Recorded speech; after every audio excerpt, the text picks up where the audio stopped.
നമസ്കാരം. ഇന്ന് മാർച്ച് 28 ശനിയാഴ്ച. മറ്റൊരു പ്രത്യേകത കൂടിയുണ്ട്. ഇന്ന് കൊഴുക്കട്ട ശനിയാഴ്ചയാണ്. ക്രൈസ്തവർ ഈസ്റ്റർ ആഘോഷിക്കാൻ ഒരുങ്ങുന്ന ഈ വേളയിൽ ഓശാന ഞായറിന് തൊട്ട് മുമ്പുള്ള ശനിയാഴ്ചയാണ് കൊഴുക്കട്ട ദിനം ആഘോഷിക്കുന്നത്. കൊഴുക്കട്ട ദിനം എന്താണ് അല്ലേ, അത് നമുക്കൊന്ന് അറിയണമല്ലോ. അപ്പം ഞാനൊന്ന് അന്വേഷിച്ചപ്പോൾ മനസ്സിലാക്കാൻ കഴിഞ്ഞത് ലാസർ എന്ന വ്യക്തിയുടെ വീട്ടിൽ, അതായത് വിശ്വാസിയുടെ വീട്ടിൽ യേശു ക്രിസ്തു എത്തിയപ്പോൾ അവിടെ ഉണ്ടായിരുന്ന സഹോദരിമാരായ മാർത്തയും മറിയവും യേശു ക്രിസ്തുവിന് വെച്ച് പാകം ചെയ്ത് നൽകിയ ഒരു ആഹാര പദാർത്ഥമാണ് ഈ കൊഴുക്കട്ട സംബന്ധിച്ച് നമുക്ക് ഇന്നറിയാം.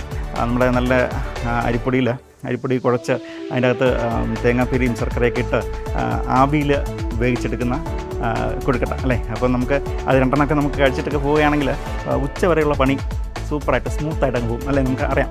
അപ്പം ആ കൊഴുക്കട്ട ദിനമാണ് ഇന്ന് ഈസ്റ്റർ ആഘോഷിക്കാൻ ഇരിക്കുന്ന ഈ വേളയിൽ. ഈ കൊഴുക്കട്ട ദിനം നമ്മളെല്ലാവരും ആഘോഷിക്കണം. അടുത്തുള്ള ആളുകളും കൂടി ഈ കൊഴുക്കട്ട ഉണ്ടാക്കി നൽകണം എന്നുകൂടി ഈ അവസരത്തിൽ പറയുമ്പോൾ തന്നെ ഈ കൊഴുക്കട്ടയ്ക്ക് യാതൊരുവിധ സൈഡ് എഫക്റ്റും ഇല്ല എന്നുള്ളതും കൂടി നമ്മൾ ഈ അവസരത്തിൽ ഓർമ്മിപ്പിക്കുകയാണ്. അതുകൊണ്ട് കൊഴുക്കട്ട നല്ലൊരു ആഹാര പദാർത്ഥം തന്നെയാണ്. ഇപ്പം അതൊന്നുമല്ല ഇപ്പോൾ വിഷയം. നമ്മുടെ എന്തായാലും ഭയങ്കര ചൂടാണ്, അന്തരീക്ഷം ഭയങ്കര ചൂട്. അതോടൊപ്പം തന്നെ തെരഞ്ഞെടുപ്പ് ചൂടും കൂടുകയാണ്. 3 സ്ഥാനാർത്ഥികളും അവരുടെ സ്ഥാനാർത്ഥി പര്യടനം മണ്ഡലത്തിൽ 9 ഗ്രാമപഞ്ചായത്തുകളായി 3 സോണുകളായിട്ട് തിരിഞ്ഞു. അതായത് തെക്ക്, വടക്ക്, കിഴക്ക് അങ്ങനെ 3 സോണുകളായി തിരിഞ്ഞ് പ്രവർത്തനം ആരംഭിച്ചു കഴിഞ്ഞു. ആളുകളെയൊക്കെ തന്നെ നേരിൽ കണ്ടുകൊണ്ടിരിക്കുകയാണ്.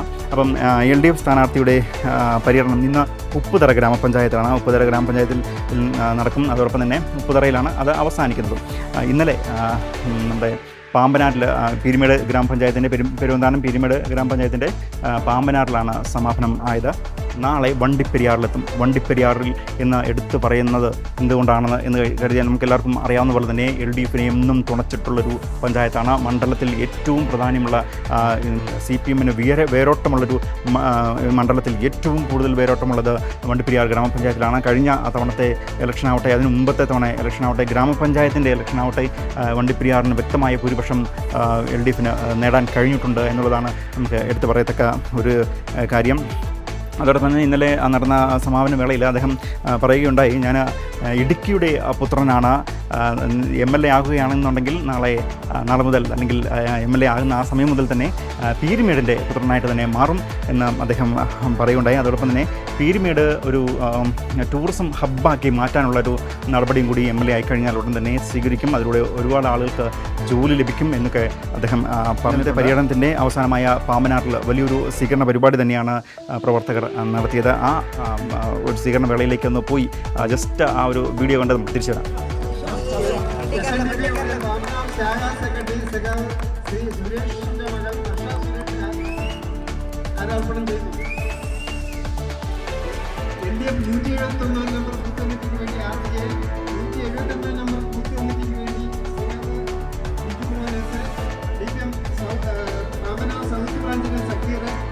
ചിദംബരം ബ്രാഞ്ചിന് അരുൺ, CPIM ബ്രാഞ്ചിന് മണികണ്ഠൻ, PGP ചിദംബരത്തിന് വേണ്ടി മണി കെ, DYFIക്ക് വേണ്ടി പാമ്പനാർ മാർട്ടൻ, DYFI ചിദംബരത്തിന് വേണ്ടി സ്റ്റീവൻ, DYFI സൗത്ത് യൂണിയന് വേണ്ടി മഹേഷ് കുറുവൻ, CHU ചൂണ്ടലിന് വേണ്ടി Mahesh Mukundan, national tribals union CHU വേണ്ടി രാജേന്ദ്രൻ, മേള അസോസിയേഷൻ മേഖലാ കമ്മിറ്റിക്ക് വേണ്ടി സഹം ശശികല ശശി, മേള അസോസിയേഷൻ മേഖലാ കമ്മിറ്റിക്ക് വേണ്ടി ലളിതകുമാരി,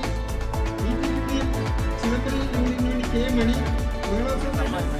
ഈസ്റ്റ് കമ്മിറ്റിക്ക് വേണ്ടി കവിത രവീന്ദ്രൻ, CPI ലോക്കൽ കമ്മിറ്റിക്ക് വേണ്ടി KA ശേഖർ, CHU പിക്കപ്പ് യൂണിയന് വേണ്ടി G മോൻ, CHUവിന് വേണ്ടി രാജേന്ദ്രൻ, ഹെഡ്ക്വാർട്ടർക്ക് വേണ്ടി വിഷ്ണു, മലയാള അസോസിയേഷന് വേണ്ടി ഷൈനി, CHU ജില്ലാ ട്രൈബൽസ് യൂണിയന് വേണ്ടി സെന്തിൽകുമാർ, CPM ബ്രാഞ്ചിന് വേണ്ടി രാജു, CPM വർത്തമാന ബ്രാഞ്ചിന് വേണ്ടി സൈമൻ, KA രാജൻ ബ്രാഞ്ചിന് വേണ്ടി MM തോമസ്, AHUസിക്ക് വേണ്ടി Vinod, AK Purushothaman, Lohithadas, Prince, G Shivu, Smitha Purushothaman, Indurani, KA Shekhar, Manikandan, Murugan, CHU national tribals യൂണിയന് വേണ്ടി സലിംഗ രാജൻ. അതോടൊപ്പം തന്നെയാണ് അഡ്വക്കേറ്റ് സിറിയക് തോമസ് UDF സ്ഥാനാർത്ഥി ജനനായകൻ ജനങ്ങളിലേക്ക് എന്ന തലക്കെട്ടോടു കൂടിയുള്ള പോസ്റ്റർ, അതായത് സ്ഥാനാർത്ഥി പര്യടന ഏതൊക്കെ സ്ഥലങ്ങളിൽ പോകുന്നു എന്നുള്ള പോസ്റ്റർ അടിച്ചിറക്കി അദ്ദേഹം പര്യടനം ആരംഭിച്ചിരിക്കുന്നത്. ഇന്നലെ ഉപ്പുതറ ഗ്രാമപഞ്ചായത്തിൽ അദ്ദേഹത്തിൻ്റെ പര്യടനം കഴിഞ്ഞിരുന്നു, കൊക്കയാർ കഴിഞ്ഞിരുന്നു. അതോടൊപ്പം തന്നെയാണ് കുമളിയും ചക്കുവളവും ഇന്ന് നടത്തുന്നത് 6 മൈലിൽ നിന്നും ആരംഭിച്ച ഈ സ്ഥാനാർത്ഥി പര്യടനം വൈകിട്ട് 6 മണിക്ക് കുമളി ഗ്രാമപഞ്ചായത്തിൻ്റെ 1-ാം മൈലിലാണ് സമാപിക്കുന്നത്. കഴിഞ്ഞ ദിവസം നമുക്കറിയാം രമേശ് ചെന്നിത്തല നമ്മുടെ മുൻ ആഭ്യന്തര വകുപ്പ് മന്ത്രി ACC അംഗം കരുത്തുറ്റ UDFിൻ്റെ നേതാവ് എന്ന് പറയുന്ന രമേശ് ചെന്നിത്തല വണ്ടിപ്പെരിയാറിൽ എത്തിയിരുന്നു. വണ്ടിപ്പെരിയാറിൽ എത്തി നമ്മുടെ കോൺഗ്രസ് പ്രവർത്തകർക്ക് പീരുമേട്ടിൽ ആകെ ആവേശം പകർന്നതിന് ശേഷമാണ് അദ്ദേഹം മടങ്ങിയത്. മറ്റൊരു ട്വിസ്റ്റ് കൂടി അവിടെ സംഭവിച്ചു. അത് ശരിക്കും പറഞ്ഞാൽ ഇന്നിപ്പം നിലവിൽ LDF ക്യാമ്പിൽ പോലും ചർച്ചയായിക്കൊണ്ടിരിക്കുന്ന ഒരു വിഷയമാണ്. എന്താണെന്ന് വെച്ചാൽ നമ്മുടെ മുൻ MLA വാഴൂർ സോമൻ്റെ ഭവനത്തിൽ അദ്ദേഹം സന്ദർശനം നടത്തി എന്നുള്ളതൊരു വാർത്തയാണ്. ആകെ ഒരു പ്രതിസന്ധി ഇപ്പം LDFന് ഉണ്ടായിരിക്കുന്നത്. എന്തായാലും അതിനെ മറികടക്കേണ്ടതുണ്ട്. ആരും പ്രതീക്ഷിച്ചില്ല. ഒരു അപ്രതീക്ഷിത ഒരു നീക്കം തന്നെയായിരുന്നു രമേശ് ചെന്നിത്തലയുടേത്. അപ്പം അത് ഏത് രീതിയിലുള്ള ഗുണം UDFിനുണ്ടാകും എന്നുള്ളത് നമുക്ക് തിരഞ്ഞെടുപ്പ് കഴിയുമ്പോൾ മാത്രമേ പറയാൻ സാധിക്കുകയുള്ളൂ. അതോടൊപ്പം തന്നെ നമ്മുടെ ബഹുമാനപ്പെട്ട മുഖ്യമന്ത്രി നമ്മുടെ മണ്ഡലത്തിൽ എത്തിയിരുന്നു. K. സലീം കുമാറിൻ്റെ പ്രചരണ പരിപാടിയുടെ ഭാഗമായി കൺവെൻഷൻ ഉദ്ഘാടനം ചെയ്യാൻ എത്തിയിരുന്നു. അദ്ദേഹം ആ വേദിയിൽ പോലും നമ്മുടെ MLA കുറിച്ച് ഒരു വാക്ക് പറഞ്ഞില്ല എന്നുള്ളൊരു ചെറിയൊരു തർക്കങ്ങൾ അല്ലെങ്കിൽ ഒരു വിഷമമൊക്കെ തന്നെ ഈ പ്രവർത്തകർക്കിടയിൽ നിലനിൽക്കുമ്പോഴാണ് രമേശ് ചെന്നിത്തല ഇങ്ങനൊരു നീക്കം നടത്തിയത്. വാഴൂർ സോമൻ്റെ വീട്ടിൽ എത്തിയത് അതൊരു വലിയ ചർച്ചയിലേക്ക് തന്നെ പോകുന്നുണ്ട്. അപ്പം നമ്മുടെ സ്ഥാനാർത്ഥിയുടെ അഡ്വക്കേറ്റ് സിറിയക് തോമസ് ഇപ്പോൾ പറയുന്നത് 2 തവണകളിലായിട്ട് ഞാൻ ശ്രമിച്ചു, നടന്നില്ല, വിജയം നടന്നില്ല. എന്നാൽ ഇത്തവണ നിങ്ങൾ വിജയിപ്പിക്കുകയാണെങ്കിൽ MLA ആകാം. അതായത് ഓരോ പ്രവർത്തകരും ഓരോ അണികളും ഓരോ മുക്കിനും മൂലയിലുള്ള കോൺഗ്രസിൻ്റെ ആളുകൾ ഈ വിജയത്തിന് വേണ്ടി ഒരുമിച്ച് ഇറങ്ങണം എന്നുള്ളൊരു സന്ദേശമാണ് അദ്ദേഹം ഈ പ്രചരണ പരിപാടിയിലൊക്കെ തന്നെ നൽകുന്നത്.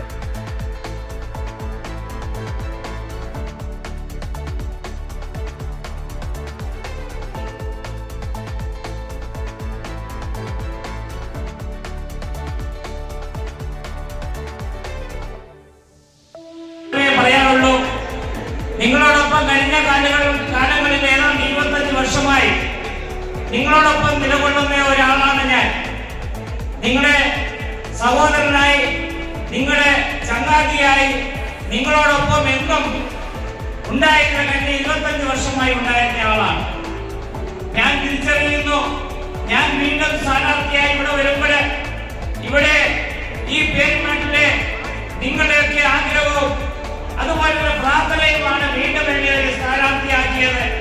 അതുകൊണ്ട് നിങ്ങൾ എന്നെ വിജയിപ്പിക്കണമെന്നാണ് എനിക്ക് നിങ്ങളോട് പറയാനുള്ളത്. എന്നെ വിജയിപ്പിക്കേണ്ട ഉത്തരവാദിത്വം. അതോടൊപ്പം തന്നെയാണ് നമ്മുടെ BJP സ്ഥാനാർത്ഥി രതീഷ് വരുകമല. ഇതുവരെ അദ്ദേഹത്തെക്കുറിച്ചുള്ള വാർത്തയും നമുക്ക് തയ്യാറാക്കി നൽകാൻ കഴിഞ്ഞിട്ടില്ല. അത് കോർഡിനേഷൻ്റെ ചില പോരായ്മകൾ വന്നിട്ടുണ്ട്. പക്ഷേ ഇതോടൊപ്പം തന്നെ ഉപ്പുതറയിലും പീരുമേടിൻ്റെ വിവിധ പ്രദേശത്തൊക്കെ അദ്ദേഹം സ്ഥാനാർത്ഥി പര്യടനം ആരംഭിച്ചിട്ടുമുണ്ട്. ഇത്തവണത്തെ അതോടൊപ്പം തന്നെ നമുക്ക് മറ്റൊരു കാര്യം പറയുന്നത് കുമളി അല്ലെങ്കിൽ വണ്ടിപ്പെരിയാർ പോലുള്ള സ്ഥലങ്ങളിൽ ഏറ്റവും കൂടുതൽ പ്രചാരമുള്ള അല്ലെങ്കിൽ ആളുകൾക്ക് പെട്ടെന്ന് എത്തിപ്പെടാൻ കഴിയുന്ന, ആളുകളിലേക്ക് പെട്ടെന്ന് എത്തിപ്പെടാൻ സാധിക്കുന്ന ചാനലുകളെയൊക്കെ തന്നെ ആശ്രയിക്കുകയാണെന്നുണ്ടെങ്കിൽ ഇതുപോലെ സ്ഥാനാർത്ഥികൾ അവരുടെ പെട്ടെന്ന് തന്നെ ആളുകളിലേക്ക് എത്താനായിട്ട് കഴിയും അല്ലേ? അങ്ങനെ ഒരു കാര്യം കൂടിയുണ്ട്. അതും നമ്മൾ വെറുതെ ഒന്ന് പറഞ്ഞു പോയെന്നിരിക്കട്ടെ. BJP സംബന്ധിച്ച് പറയുകയാണെന്നുണ്ടെങ്കിൽ നിയോജക മണ്ഡലത്തിൽ എന്തായാലും ജയിക്കാൻ കഴിയത്തില്ല. പക്ഷേ ആർക്കൊപ്പം നിൽക്കും? ഇത് കാലാകാലങ്ങളായിട്ട് നടന്നു വരുന്നൊരു ആചാരം തന്നെയാണ് ശരിക്കും പറഞ്ഞാൽ. BJP സംബന്ധിച്ച് അങ്ങനെയാണ്. അത് കഴിഞ്ഞ തവണ നമുക്ക് വ്യക്തമായിട്ട് അറിയാവുന്നതാണ്. കഴിഞ്ഞ മുന്നത്തെ തവണ 11,000 വോട്ട് ഉണ്ടായിരുന്ന BJPക്ക് കഴിഞ്ഞ തവണത്തെ, അതായത് വാഴൂർ സോമൻ അവിടെ MLA ആയിട്ട് മത്സരിക്കുമ്പോൾ 4,000 വോട്ടിൻ്റെ കുറവ് അവിടെ സംഭവിച്ചിട്ടുണ്ട്. ഈ വോട്ടുകൾ എവിടെ പോയി? കച്ചവടം നടന്നോ? ഡീൽ നടന്നോ? പീരുമേട്ടിലും ഡീൽ നടന്നോ എന്നുകൂടി നമുക്ക് ചർച്ച ചെയ്യേണ്ടതുണ്ട്. ഇനിയും ഡീൽ നടക്കുമോ എന്നുള്ളത് കൂടി നമുക്ക് ചർച്ച ചെയ്യേണ്ടതുണ്ട്. അതും അവിടെ നിൽക്കട്ടെ. ഇത്തവണത്തെ പക്ഷേ അതിനൊരു മാറ്റമുണ്ടാക്കാനായിട്ട് നമ്മുടെ സ്ഥാനാർത്ഥി രതീഷ് വരുകമലയ്ക്ക് കഴിയുമോ എന്നുള്ളത് തന്നെയാണ് മണ്ഡലത്തിൽ ഉള്ള ആകെ BJP അനുഭാവികളും BJP പ്രവർത്തകരും ഒപ്പം മണ്ഡലത്തിലുള്ള മറ്റ് ആളുകളും ഇപ്പോൾ ചർച്ച ചെയ്യുന്നത്. കാരണം BJP ഇന്ന് വളർന്നുകൊണ്ടിരിക്കുന്ന ഒരു വലിയ പാർട്ടി തന്നെയാണ്. കേരളത്തിൽ ഇപ്പം പ്രധാന ഇടതുപക്ഷത്തേക്ക് അല്ലെങ്കിൽ പ്രധാന പ്രതിപക്ഷത്തിലേക്ക് വരേണ്ട ഒരു പാർട്ടിയായിട്ട് തന്നെ മാറിക്കൊണ്ടിരിക്കുകയാണ്. നമ്മൾ അത് മനസ്സിലാക്കിക്കൊണ്ട് തന്നെ ഇരിക്കുകയാണ്. അതിനിടയ്ക്കാണ് ഇങ്ങനത്തെ ചില ഡീലുകളൊക്കെ തന്നെ നടക്കുന്നത്. പീരുമേട്ടിൽ നമുക്ക് ഡീൽ നടക്കുമോ എന്നുള്ളത് നമുക്ക് കാത്തിരുന്ന് തന്നെ കാണേണ്ടതുണ്ട്.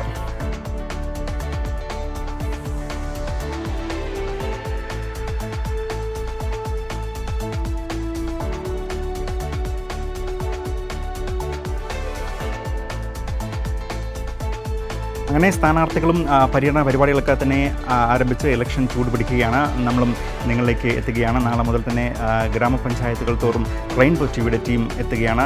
നിങ്ങളുടെ അഭിപ്രായങ്ങളും നിർദ്ദേശങ്ങളും ചോദിക്കാനായിട്ട് ഈ മണ്ഡലത്തിൽ ആര് ജയിക്കും, ആരെ മറത്തിയടിക്കും, തിരഞ്ഞെടുപ്പ് ഗുസ്തിയിലേക്ക് നിങ്ങൾക്കും സ്വാഗതം എന്നുള്ളൊരു തലക്കെട്ടോടു കൂടിയാണ് ഞങ്ങൾ നിങ്ങളിലേക്ക് എത്തുന്നത്. അഭിപ്രായങ്ങളും ഒപ്പം നിർദ്ദേശങ്ങളും നിങ്ങൾ പങ്കുവയ്ക്കണം എന്നുകൂടി ഞാൻ ഈ അവസരത്തിൽ പ്രത്യേകമായി തന്നെ ഓർമ്മിപ്പിക്കുകയാണ്. മറ്റൊരു വാർത്തയുള്ളത് കുമളി 66 മൈലിനും ചെളിമടയ്ക്കും ഇടയിൽ റോഡ് സൈഡിൽ നിന്നിരുന്ന ഒരു ഉണക്കമരം വീഴുകയും ഓട്ടോറിക്ഷ പൂർണ്ണമായും തകരുകയും ചെയ്തിട്ടുണ്ട്. ആളപായം ഉണ്ടായില്ല എന്ന് തന്നെയാണ് നമുക്ക് മനസ്സിലാക്കാൻ കഴിഞ്ഞത്. ആ വീഡിയോയിലേക്ക് ഒന്ന് പോയി വരാം.